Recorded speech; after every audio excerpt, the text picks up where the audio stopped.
For her new family, Mom booted me out. She then showed up and demanded money for my brother's tuition after learning that I was successful. She struck me when I refused. For background, my mother gave birth to me at the age of 20, and I never knew my biological father. Since they were only together for a few months at the time, my mother informed me that he had never desired to have children with her. She had offered him the opportunity to leave when she became pregnant, and he had accepted her offer. She told me how bitterly she had broken up with him. He had not been prepared to pay child support, and she had chosen not to accept any from him. Therefore, it was convenient for them both to just stop talking. Fortunately, my grandparents were always there for her and offered a lot of support. She was able to finish her schooling and get employment in this way. After dating a few men while I was younger, Mom eventually began dating Harry when I was about 8 years old. She dated him for over 3 years before her marriage to him, and they had previously worked together. I got along well enough with Harry. Even though we weren't particularly close, he didn't despise me, and we were content with each other living together. Everyone, including me, was ecstatic when my mom became pregnant 4 years after they were married. In retrospect, I probably ought to have realized what was ahead, but I was too preoccupied with the idea that my mother would always support me. She had endured a great deal of suffering in raising me, so it goes without saying that she was not going to waste it all by leaving me.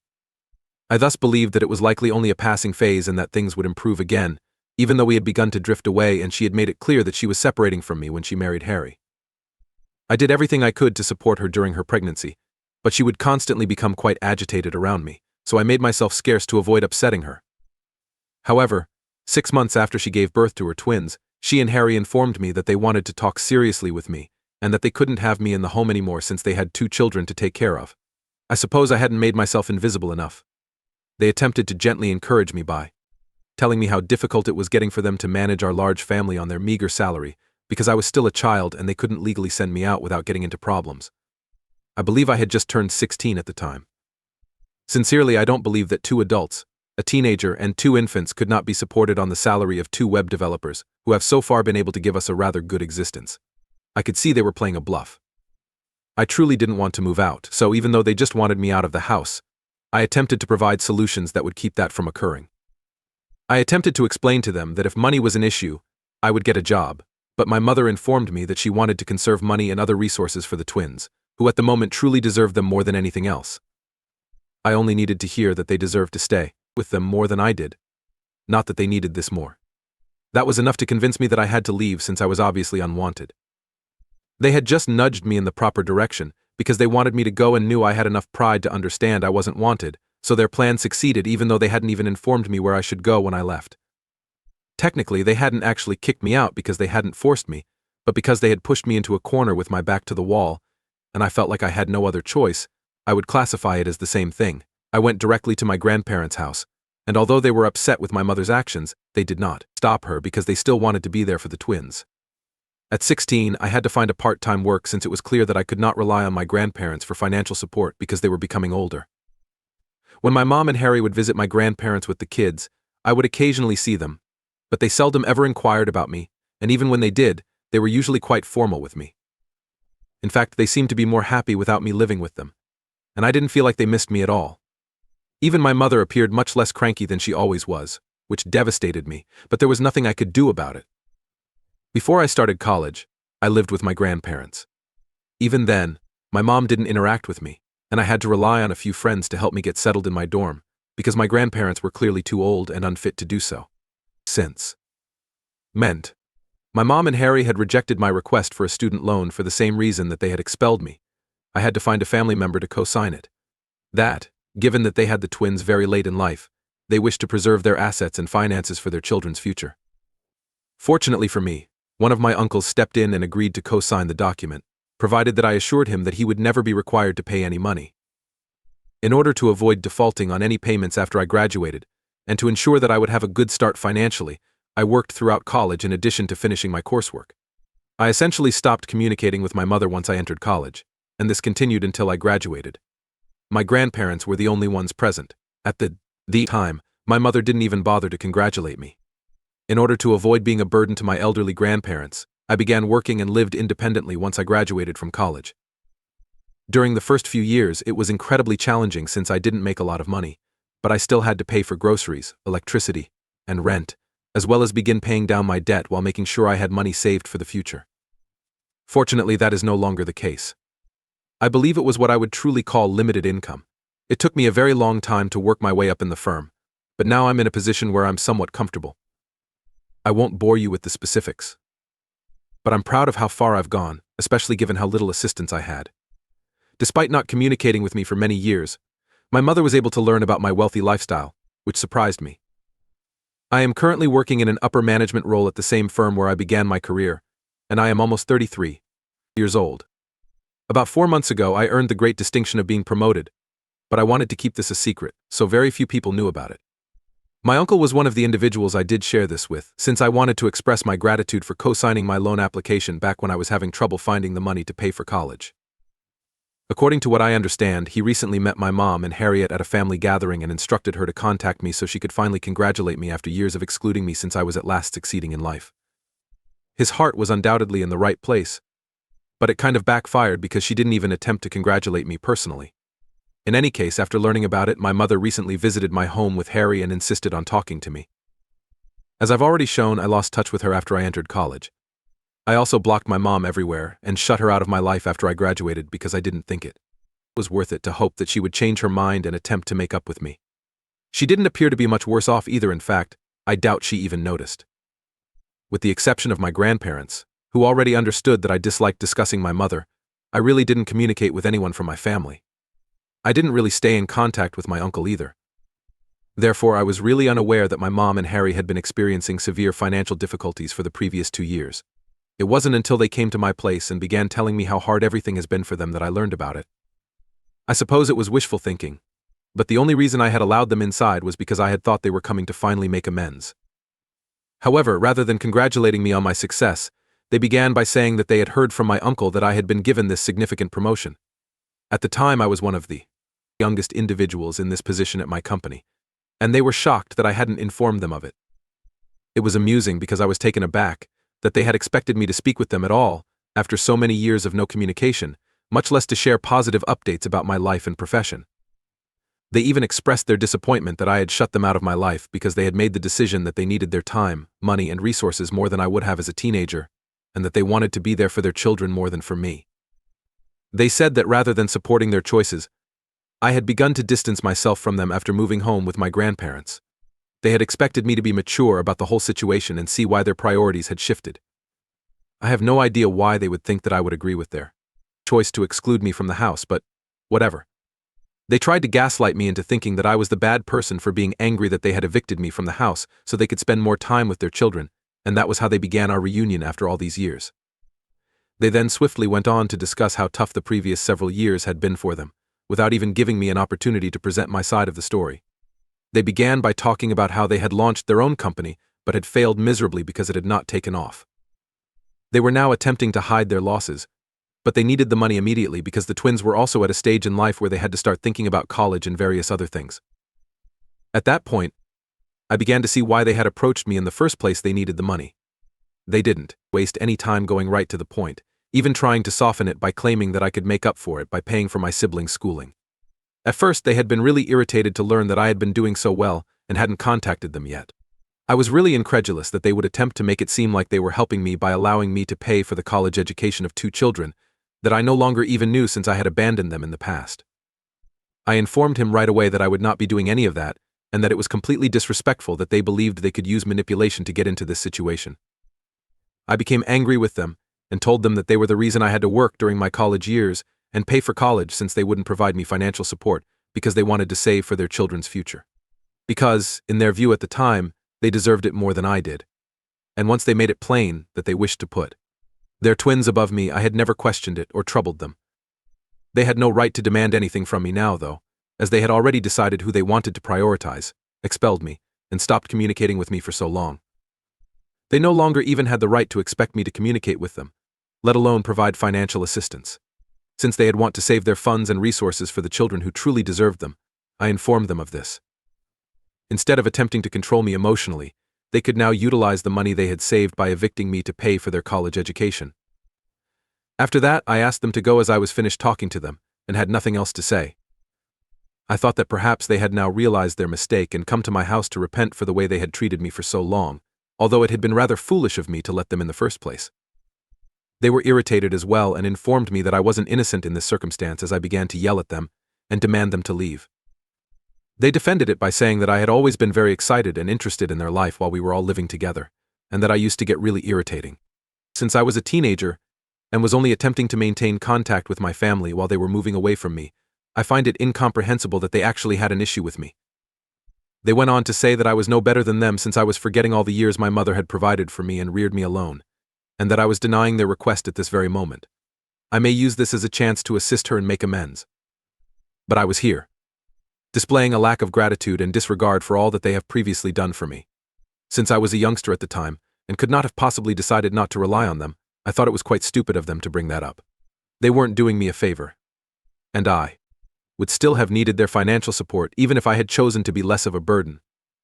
They pushed me to leave home as soon as they believed I was mature enough to take care of things on my own, thus kicking me out before refusing to recognize my existence for nearly the following 18 years. Despite all of that, I still found it incomprehensible that they would have the gall to want me to repay them for all of their previous favors. After that, the dispute became rather personal and ugly, and I threatened to call the police if they did not leave my property right away. They eventually left, but my mother insisted that she had sacrificed much in her youth to be a good mother to me, and that only once in her life had she ever expected me to sympathize with her and let her put other people before herself. She felt that I ought to have been more understanding rather than excluding her for so long, and now it seems that I was the one attempting to portray her as the villain rather than the victim. Since then, it has been bothering me, and I'm not sure if I'm to blame for becoming overly demanding of my mother or if she is simply deceiving me. Although I'm very certain that I'm correct, I've made the decision to publish on Reddit to get your unbiased thoughts just to be sure. Given that my stepdad and estranged mother are now struggling financially, I would volunteer to forgo paying for my half-sibling's college tuition. Edit: I have acknowledged to my uncle that his actions were unacceptable and wrong. Even if he had noble intentions, the consequences of his actions were unquestionably negative. I wouldn't be in this predicament at all if he hadn't alerted my mother about my activities and shared my address and phone number without my consent. He really apologized to me and said that he was unaware that they were having financial difficulties and that he had no idea my mother would do something like this. He wouldn't have shared anything about my life with them if he had known that. In addition, he admitted that he had no business discussing these matters with my mother, and that we would have resolved the matter without his help if we had desired to do so. It's not like he had his heart in the wrong place, therefore I don't intend to shut him out of my life. I would have been much more angry with him if that had been the truth. But in all honesty, he simply made a mistake. In addition, he is the reason I was allowed to attend college in the first place, since no one else was willing to take on the duty of co-signing my loan application unless he was willing to do so. If you consider it, I might not be in this situation at all if it weren't for him, and I don't want to be unappreciative of him. I made sure to let him know that what he had done was wrong, though, since I'm not a doormat. Whatever I did, it was fair enough, and I believe I found the ideal balance. We're getting along just well. Since I feel that I kind of needed this closure, I won't hold this against him. In addition, I have discussed the current situation with my mother with my grandparents, who believe I am correct and have promised to try to persuade her and Harry to side with me. It seems sense that they didn't want to lose contact with their other grandchildren, which is why they have always kept in touch with my mom. They understand the struggles their family is going through, but they don't believe what they're doing to me is acceptable or justifiable. That's their position on this, and I believe it to be reasonable. Update 1: It's been nearly 9 days since I last spoke to my mother, and ever since, she's taken it upon herself to email me a list of all the things she has done for me, dating back to when I was a baby, every other day. I think she does this to make me feel like I owe her something. It's not like she did me a favor by raising me alone legally. She was obligated to do all that she did for me, so I'm not really sure what the point of any of it was. Furthermore, she didn't actually do anything for the whole amount of time that was required. For as long as it was convenient for her, she did it, under the guise of conserving funds and resources for their future, and the twins, she and her husband chose to expel me as soon as I began to cause them trouble. Since the twins have grown up and we are currently in the future, I believe they should stop wasting their time attempting to manipulate and guilt-trip me, and instead rely on themselves. I had been ignoring the emails, but a few days ago I made the decision to write her back, telling her everything I had stated so far in this piece. She took offense and began accusing me of being ungrateful once more. I just informed her that calling me anything she wanted would not alter the truth. Additionally, she was a horrible mother, which is why I no longer wanted to interact with her. She just made a new email address and began attempting to harass me once more after I banned the one she had been using to send me emails. Since she never did the same for me, I did the same with that one as well. and I'm going to keep doing it until she understands that I won't sit here and worry about her anymore. I'm quite happy that we are discussing it now because I know that everything will be resolved quickly, and that I will have the necessary closure. I only invited them inside my home and spoke to them that day, because I was still holding on to the hope that they had changed, and were there to congratulate me and make amends. However, talking to them made me realize that they were the type of people who could even experience such emotions as regret, guilt, or shame. I have now given up all chance of ever making amends with them, after it let me see once more how self-centered and cunning they are. Update 2. I believe my mother's appearance at my workplace earlier today was the most bizarre thing she has ever done. Fortunately, I wasn't working today, so she departed really fast and didn't succeed in her endeavors. I'm so pleased I took the day off since I was feeling a little under the weather. If I had been at work, I'm sure she would have thrown a fit or done something terrible to make me seem bad. When the receptionist called to inform me that my mom had arrived at work and was insisting on meeting me, despite being informed that I hadn't even arrived, I learned about it. When I told the receptionist that I would talk to her face to face, because I had no idea what she was going to do, I was already quite terrified.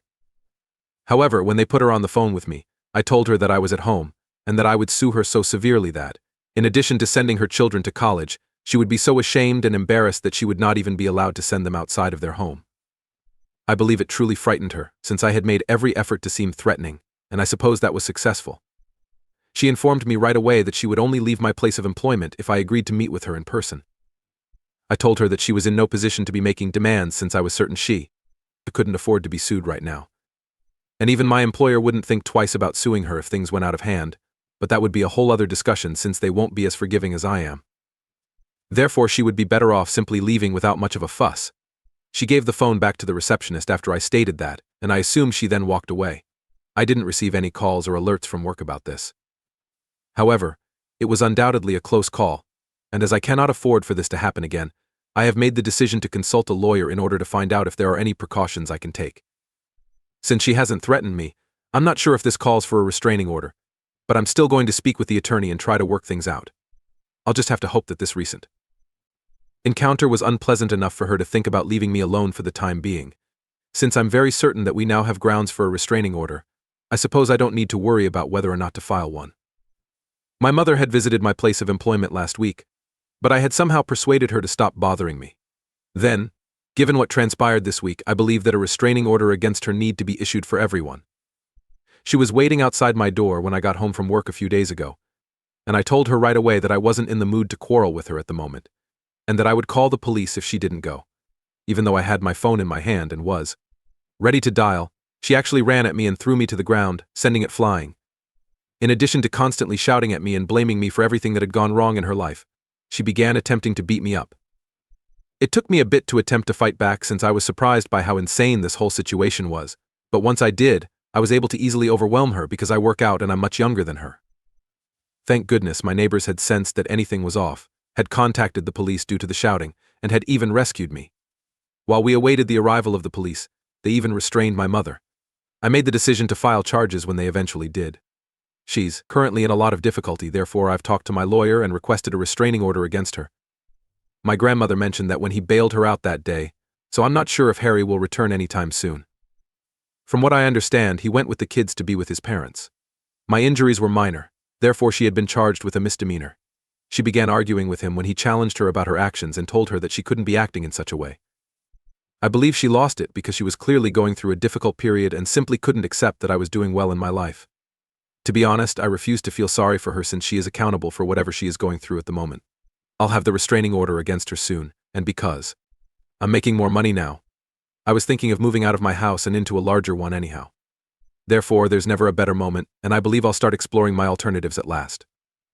It's humiliating to be linked to someone like that, so I sincerely hope my mother handles whatever she's going through and makes an effort to be a regular person. She was also rather unpleasant to my grandparents, who have informed me that they no longer wish to be associated with her. As a result, she is solely responsible for everyone's distance from her. Anyway, I don't care about that.